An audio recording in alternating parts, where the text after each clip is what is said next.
Welcome back to Audio Stories with 3 terrifying tales. Tales to make your soul jump out of your own body. Tales to frighten you to even be alone in the dark. Now, without further ado, let us begin.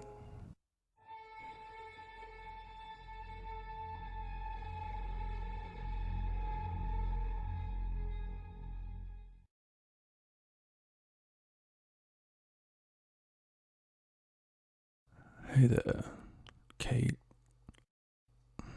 Turtle. Is it okay with you if we talk for a bit? I don't bargain with evil.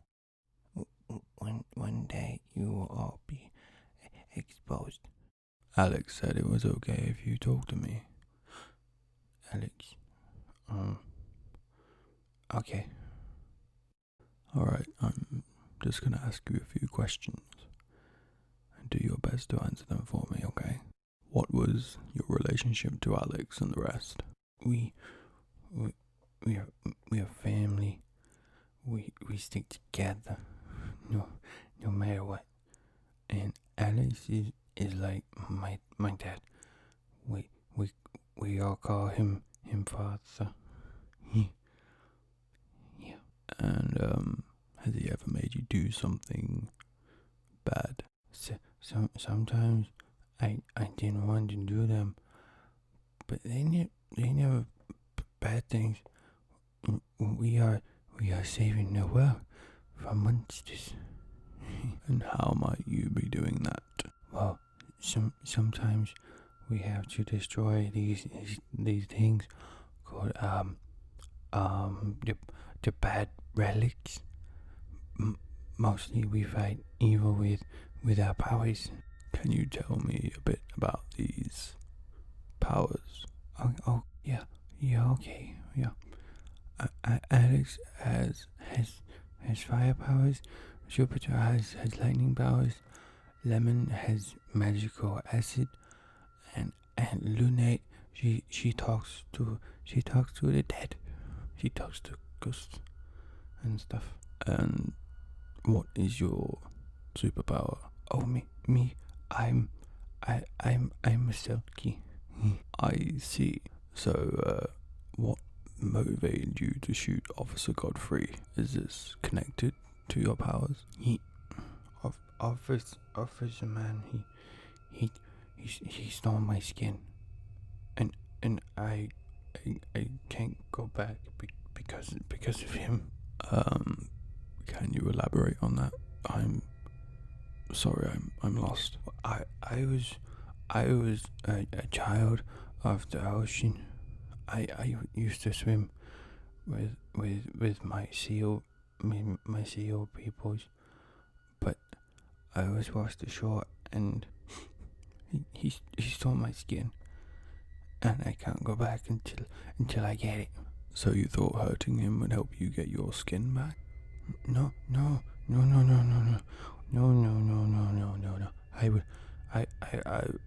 I was mad at him and wanted to make. I wanted to make him pay. And it's my understanding that Alex didn't want you to kill Officer Godfrey. Yeah, but I don't know why. I wasn't supposed to kill him, but then he killed Lemon.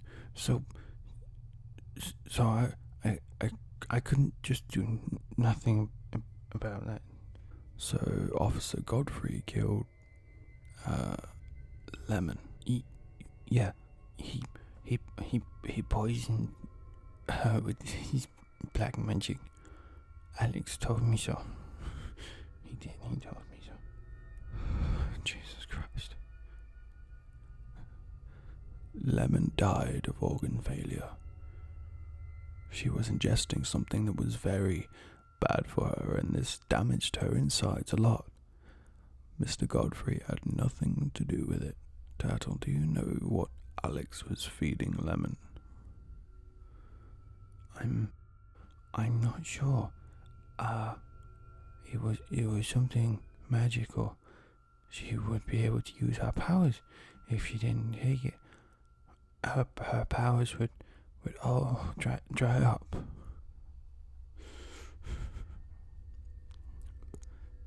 Battery acid, Turtle. He was feeding her battery acid.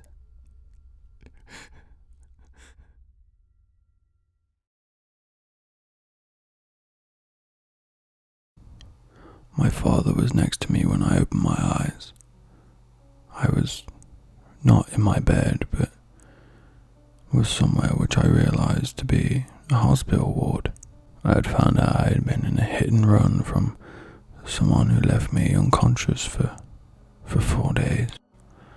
And me being the most praised student in school, I heard that there was a huge uproar.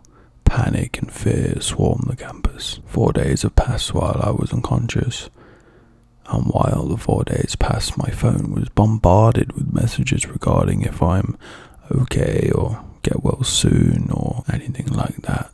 And while I was looking through my phone, I found a message from my girlfriend, Izzy. 3 days ago. Greg, Eli, Thomas, Paul, Olivia, Lynn, Ian, Cheryl, Edmund, Harry, Edgar, Rupert, Ed, Isaac, Adam, Marcus, Greg, Oscar, Isabel, Norris, Gary, Tim, Ollie, Daniel, Isaac, and Emmett.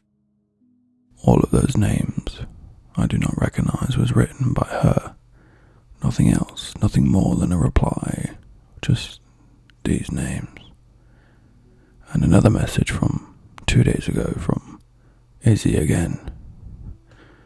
Mike, Yvonne, Daniel, Adam, Don, Isaac, Sean, Gary, Olivia, Ingrid, Nadine, Gil, Tom, Owen, Kayla, Ingrid, Lenny, Lawrence, Mark, and Eli, and that was the only thing I got from my girlfriend. I did not recognize any of these student names, so I tried to check the school page to see if there was someone that had these names in my classes.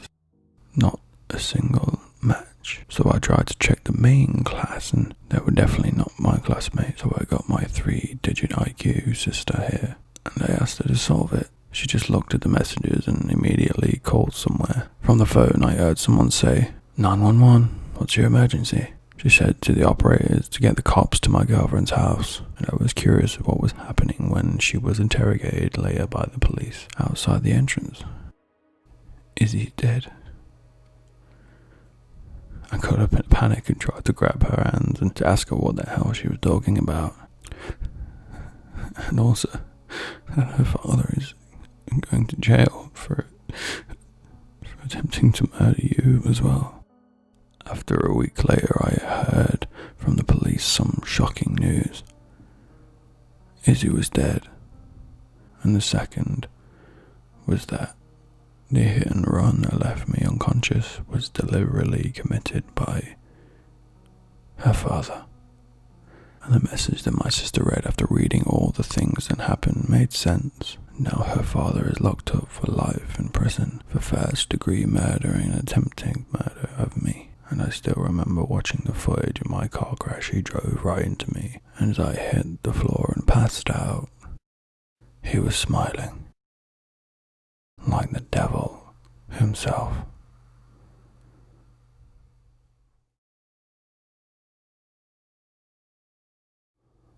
As the parking lot light closed its dying eye, throwing Roger into darkness, just as he heard the store lock click. Great, Roger thought. Just what I needed. He clicked his key fob across the empty parking lot. Faint golden lights chirped from his car. Strange, he said to himself. The other customers cleared out quickly.